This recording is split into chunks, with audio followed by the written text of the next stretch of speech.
ሰላም ጤና ይስጥልኝ ውድ የዩቲዩብ ተከታታዮቻችን በያላችሁበት እንደምን አላችሁ? ለዛሬ ይዤላችሁ የቀረብኩት ስለ ቀድር ይሆናል። ከቀድር ጋር በተያያዘ በእስልምና ሁሉ ነገር ተቀድሯል አስቀድሞ፣ ስለዚህ ምንም ነፃ ምርጫ የላችሁም የሚል አስተምሮ አለ። ይህንን አስተምሮ እንዴት ነው የሚረዱት የሚለውን አንድ ኡስታዝና ተድላ ያደረጉትን ዲቤት ሪያክሽን እንሰራበታለን፣ ምላሽ እንሰራበታለን። ኡስታዙ የተወሰነ ሊዋሽ የሞከረባቸው ፓርቶችም ማለት ነው። ቅድሚያ ቪዲዮውን እናዳምጠው። እስልምና ሐሳብን ያስተናግዳል። እስልምና ውስጥ ፍሪ ዊል የሚባል ነገር አለ። ፍሪ ዊል ማለት ነው፣ አስረግጬ ነው የምነግርህ፣ አንድ ሰው የማመን የመካድ ሙሉ መብት አለው። በደንብ አዳምጠኝ። ኦኬ፣ እንግዲህ እንደሰማችሁት አንድ ሰው የማመን የመካድ ነፃ ምርጫ አለው። በእስልምና ፍሪ ዊል ይጠበቃል፣ ይከበራል አለ። ውሸት ተመልካቾቼ፣ እናንተ ራሱ ታውቃላችሁ። በእስልምና መውጣት ይቻላል? መካድ ይቻላል? አይቻልም። ሱናን አናሳይ 40:59 ላይ መሐመድ ምን ብሏል? ማንኛውም ሃይማኖቱን የሚቀይር ግደሉት ይላል። whoever changes his religion kill him የሚል ኦርደር መሐመድ ሰጥቷል። እንዲሁም በቁርአን ውስጥ ደግሞ ሱራ 4:89 ላይ እነሱ እንደተካዱ ተመኙ ይላል። ትተመኝህ አንተ ወጥተህ እነሱም እንደኔ ክርስቲያን ቢሆኑ ብለህ ብትመኝ እነሱን አሳዷቸው፣ ማርኳቸው፣ ያዟቸው፣ ክበቧቸው፣ ግደሏቸው ይላል። ማንን? ተስልምና የካዱትን ረዳት ወዳጅ እንዳታደርጉ፣ ክበቧቸው፣ ያዟቸው፣ ማርኳቸውም፣ ግደሏቸው። ይህንኛው ኡስታዝ ደግሞ ምን ይለናል? እስልምና ነፃ ምርጫ አለ፣ መካድ መፍትህ ነው ይላል። እኔ ያልኳትን ደግሞ አቡ ሃይደር ያብራራት እስኪ ከኔ በተሻለ ሁኔታ እሱ ላይ ያብራራው ስለሚችል ማለት ነው። እንቀጥል። ማስገደድ የለም ማለት መጀመሪያ ጽንሰ ሐሳቡ ይግባ። ምን ማለት ነው? በሃይማኖት ማስገደድ የለም ማለት። ነገር ግን ሃይማኖትን የለወጠ ይገደል ወይም እንዲህ ቢል እዚህ ጋር የሃይማኖት ግዳጅ ሳይሆን የወንጀለኛ መቅጫ ህግ እኮ ነው። ሰው የሚፈልገውን ሃይማኖት የመከተል መብት አለው ወይ ማለትና አንድን ሃይማኖት ውስጥ እንዲገባ ማስገደድ ይቻላል ማለት ፍጹም የተለያዩ ሁለት ቋንቋዎች ናቸው። እና መጀመሪያ ይግባ። እምነቱን ለቆ የወጣ ሰው በመጀመሪያ ደረጃ አላህን መካድ ወንጀል ነው። ከወንጀልም ሁሉ የመጨረሻው ጣራ የነካው ትልቁ ወንጀል አንዱንና እውነተኛውን አምላክ አላህን ክዶ መገኘት ነው።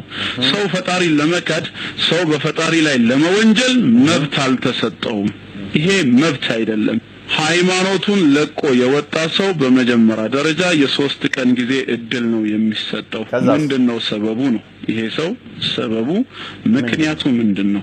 ምንም ይሁን አልመለስም ካለስ አንደኛ የኢኮኖሚ ችግር ደርሶበት በኢኮኖሚ ችግር ምክንያት ወጥቶ ከሆነ ያ ነገር ይመለስለታል፣ ይብራራለታል። ያ ካልሆነ ደግሞ በሃይማኖቱ ላይ ሹብሃት ወይም ደግሞ ማስመሰያዎች ገብተውበት ጥርጣሬ አድሮበት ከሆነ በሊቃውንቶች ይፈታለታል።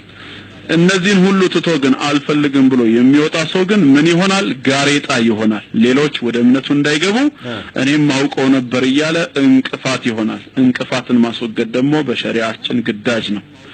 ስለዚህ አላህን መካድ በዚህ አይነት ሁኔታ ላይ ከሆነ ቅጣቱ ግድያ ነው። የሃይማኖት ነፃነት ሌላ፣ ግድያ ሌላ። ሃይማኖትን ከካድክ ትገደላለህ፣ ቅጣቱ ግድያ ነው። ሰው ኡስታዙ ስለምን ነፃነት ነው የሚያወራው? አንድ ሰው የመካድም የማመንም መብት አለው የሚለን ኬት አምጥቶት ነው? ቁርአን የሌለ ሐዲስ የሌለ ኬት አምጥቶት ነው? ምክንያቱም ሰዎችን በእስልምና ውስጥ ለማቆየት ሲሉ እንዲህ የሚዋሹ ኡስታዞች አሉ። አሁንም ስለ ቀድር የዋሻቸው የተናገራቸውን እንቀጥል፣ እንስማው። የመቀበል ያለ መቀበል ሙሉ መብት አለው።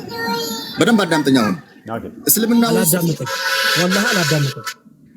ወላሂ አላዳምጥም። ከታች ወንድሞች እንደሚሉ ውጣ በኡስታዝ እያሉ ነው። ውጣላቸው ከፈለክ። እሺ፣ ግን ያ ነገር ቀድሞ ተጽፏል፣ ተወስኗል። እስኪ አሁን አታቋርጠኝ ነበር። ፍቃድ የሚለው ወደኋላ ያ ነገር ሰው ፍቃድ አለው ብለሃል። ቆይ ያዛትና ቀድሞ የተጻፈውና የተወሰነውን ነው እየኖረ ያለው አይደለም። እንደ እስልምና አስተምሮ ምንም ጥቅምም ሆነ ጉዳት ቀድሞ የተጻፈ እንጂ አይነካችሁም ይላል። ሁሉም ነገር የሚነካችሁ የምታደርጉት ጥቅምም ሆነ ጉዳት በፊት የተጻፈ ነው። ምንም እናንተ ማድረግ አትችሉ። ኡስታዙ ለማምለጥ እየሞከረ ነው። ምንም ነገር የምታደርጉት እንደ እስልምና አላህ ወስኖባችሁ ገና ማህፀን ሳላችሁ መላእክቶች መጥተው ምን ይላሉ? ይሄ ወንድ ይሁን ይሄ ሴት ይሁን ክፉ ይሁን እዚህ ቦታ ይሙት በዚህ ቀን ይሙት እንደዚህ ይሰራና ጋነም ይግባ ብለው ጽፈዋል።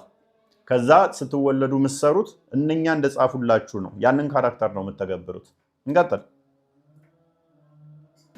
ያቃል ማለት እንደሚሆን ያቃል፣ ግን ምርጫውን ግን ለሰው ነው የተወው። ለፍጡሩ ምርጫውን ሰጥቶታል። ምርጫውን ላንተ ሰጥቶታል። አዳምጥ። አሁን አንተ ቆይ ዴቭ እንደማያምን ያቃል አይደል? ዴቭ ቆይ አሁን ስላንተ ነው። አንድ ሰው ለምሳሌ ዝሙት ቢሰራ ባንተ ሎጂክ ፈጣሪን ያሰራው ልትለኝ ነው? በፈጣሪ ትእዛዝ አላቅም። መልስልኝ አንተ። እኔ አላቅም። እኔ ራሱ የሰራው ብዬ ነው ማለት። ታንክ ዩ። እሱን ነው የምልህ እኮ ፈጣሪ ተወስኗል አልተወሰነም? አዎ የተወሰነው ያ ሰውዬ ዝሙት እንዲሰራበት አልተወሰነበትም። እደግመዋለሁ። ዋሽ ውሸታም፣ አንተ ውሸታም፣ ኡስታዝ ውሸታም። ምን አለ? አንድ ሰው ዝሙት ቢሰራ ሰውየው ነው የሰራው ወይንስ አላህ ወስኖበት ነው ብሎ ጠየቀ። ተድላ ደግሞ ምን አለው? ሰውየው ነው የሰራው አለ። ይሄም ከዛ ለጠቅ አድርጎ ኡስታዙ አዎ አላህ አልወሰነበትም እንዲሰራ። ሐዲሱ እንደዚህ ይላል። ውሸታም ኡስታዝ ውሸታም። ማስረጃ ሳይ ሙስሊም 2657b አቡ ሁረይራ ሪፖርትድ Allah's apostle as saying አቡ ሁረይራ እንዳስተላለፈው ያላ መልእክተኛ ያለውን verily Allah has fixed the very portion of adultery which a man will indulge in and which he of necessity must commit። ምን ይላል? ያላን መልእክተኛ ወይም መሐመድ እንድተናገረው አላህ ለእያንዳንዱ የዝሙት ድርሻ ግድ ሰውየው የሚያደርገውን መድቦለታል ይላል። የግድ የምታደርገውን የወሲብ መጠን ወይም ዝሙት እንድሰራ አላህ ምን አድርጎብሃል? መድቦልሃል። The adultery of the eye is the lustful look. The adultery of the tongue is the lascivious speech. The heart desires and yearns which the parties may or may not put into effect. ምን ይላል? የአይን ዝሙት በስሜት ማየት፣ የምላስ ደግሞ በንግግር፣ ልብ ደግሞ መመኘት፣ ብልቶች ደግሞ ወሲብ ማድረግ ወይ አለማድረግ፣ እነኚህን አላህ በሰውየው ላይ የግድ እንዲያደርገው ወስኖበታል። ለማድረግ አይችልም። ኡስታዝ ነው ዋሸው። ለምንድን ነው የምዋሸው? አለማድረግ አይቻልም እያለ ለምን ትዋሻለህ? ይሄ ውሸት ያዋጣል? ይሄ ውሸት ያዋጣል ኡስታዝ? ያለማድረግ አይቻልም። ይሄንን ደግሞ መቼ ነው የወሰነው ያልን እንደሆነ ይሄንን ዝሙትም ሰርተህ ጋነም ወይን ገነት እንድገባ የወሰነብህ የግዴታ የምታደርገው ማምለጥ ማትችለውን መቼ ነው ያልን እንደሆነ በህፃናቶቹ እንኳን እንመልከት። ሳይ ሙስሊም 2662 ላይ አይሻ ነች የተረከችው። ታሪኩ ምንድነው? አንድ ቀን የህፃን ሬሳ እዘው ሲሄዱ ወደ ቃብር ቦታ አይሻ እንደዚህ አለች። Allah's messenger, there is happiness for this child who is a bird from the bird of paradise, for it committed no sin, nor has he reached the age when one can commit sin. ምን አለች አይሻ? በዚህ ህፃን ልጅ ላይ በገነት ውስጥ ባሉ ወፎች ያለ ደስታ ይሆናል። ምክንያቱም ኃጢአት የሚሰራበት እድሜ ላይ አልደረሰም እና ኃጢአት የለበትም ገነት ስለሚገባ ነው። የሷ እይታ ደስታ ነው በገነት ላሉ ወፎች አለች። እሱ እንደዚህ አለ ሙሐመድ ማለት ነው። He said, Aisha, peradventure, it may be otherwise, because God created for paradise those who are fit for it while they were yet in their father's loins, and created for hell those who are to go to hell. ምን አለ ሙሐመድ? እንደዛ ላይሆን ይችላል፣ ገነት ላይ ገባ ይችላል። ምንም ኃጢአት መስሪያ እድሜ ላይ ባይደርስም ህፃን ልጅ ቢሆንም ገና ሳይወለድ በአባቱ ጀርባ እያለ ዘሩ ገሃነም ትገባለህ ወይም ገነት ትገባለህ ብሎ በወሰነበት ምክንያት አንቺ እንዳልሽው ላይሆን ይችላል። he created them for hell while they were yet in their father's loins እነሱን በአባታቸው ጀርባ ገና ሳሉ ለገሃነም ፈጥሯቸዋልና ሕፃናትን ገና ሳይወለዱ ወይን ለገነት ወይን ለገሃነም ብሎ የፈጠረው ስላለ ይሄ ገነት ነው የገሃነም ነው ተብሎ አይባልም። ሕፃን ሲሞት ገና ሳይወለድ ገሃነም እንዲገባ የፈጠረው ስላለ አላህ ማለት ነው። ውሸታም ኡስታዝ ውሸታም ነፃ ምርጫ ለምትለው የለም። እንቀጥል። እሷ ጋር ያዝና እንግባባሽ ኡስታዝ፣ እሷ ጋር ያዝና እንግባባ።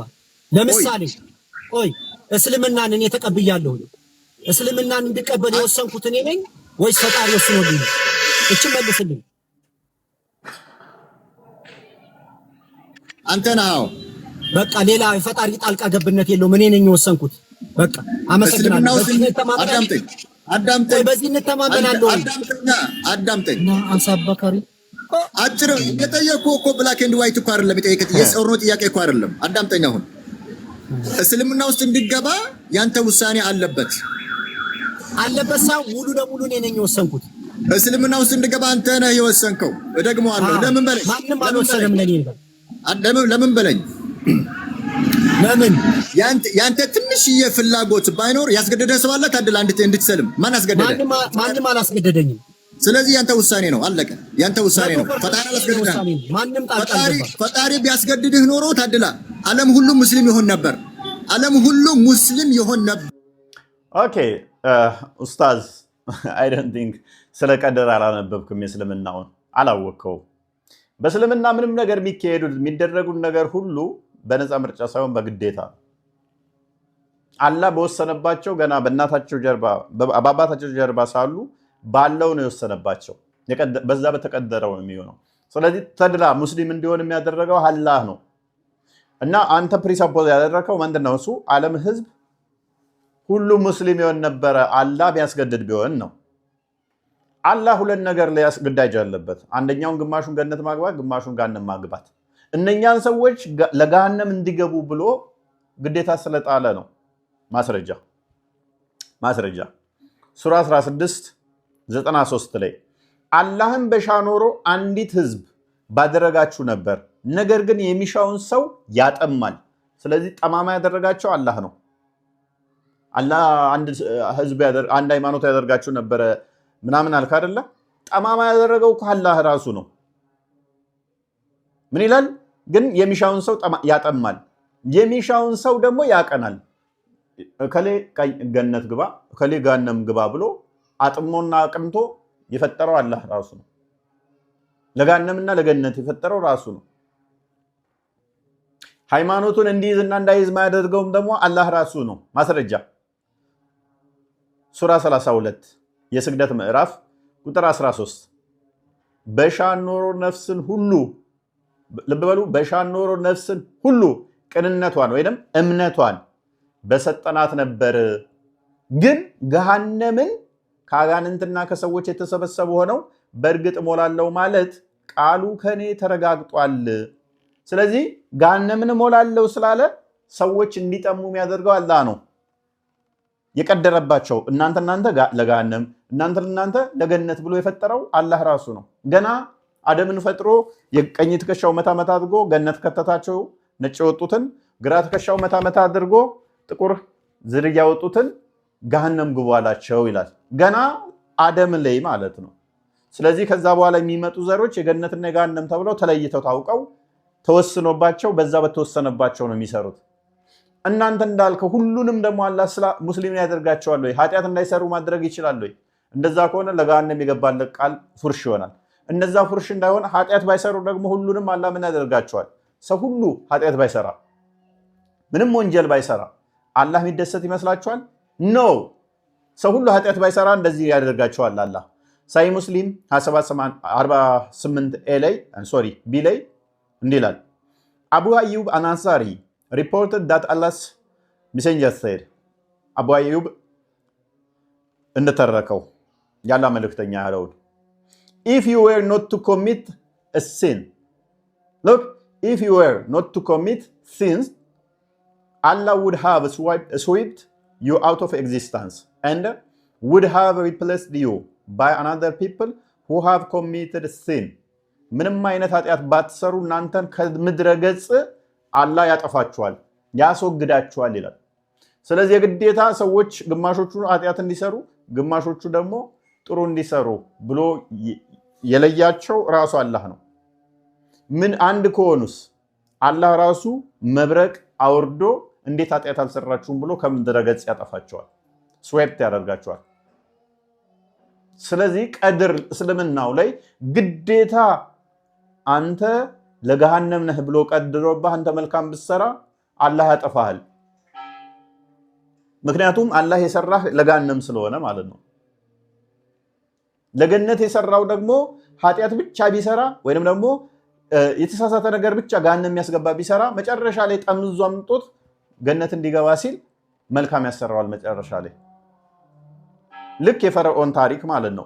ፈርዖን ለምሳሌ ገና ሳይወለድ ነው ገና ምድርና ሰማይ ሳትፈጠር ፈርዖን ገሃነም ነው ተብሎ በጥብቁ ሰሌዳ ላይ ተጽፏል ይላል። ፈርዖን መጨረሻ ላይ በአላህ አምናለሁኝ ተውበት አድርጋለሁ ሲል ኖ የተቀደረብህ ለገሃነም ነው ተብሎ ተገደለ። ከዛ ገሃነም ገባ ትሉናላችሁ። ለምንድነው ፈርዖን ገሃነም እንዲገባ የሆነው? አምኗል እኮ መጨረሻ ላይ። አይ እምነቱ ተቀባይነት የለውም። ለምን? ገና ምድርና ሰማይ ሳይፈጠር ፈርዖን የገሃነም እሳት ነዋሪ ነው ስለተባለ ትሉናላችሁ። ስለዚህ ቀድር ገና ሳትፈጠር የነበረ የተወሰነብህ ነው፣ የተመታብህ ማዕተብ ነው። እና የቀድር ሁኔታ ይህንን ይመስላል። ውድ ተከታታዮቻችን ጥሩ እንደተማራችሁበት ተስፋ አደርጋለሁ። ወደፊት ከቀድር ጋር በተያያዙ ሰፋ ያሉ ፕሮግራሞችን የማቀርብላችሁ ይሆናል። ቸር ቆዩን።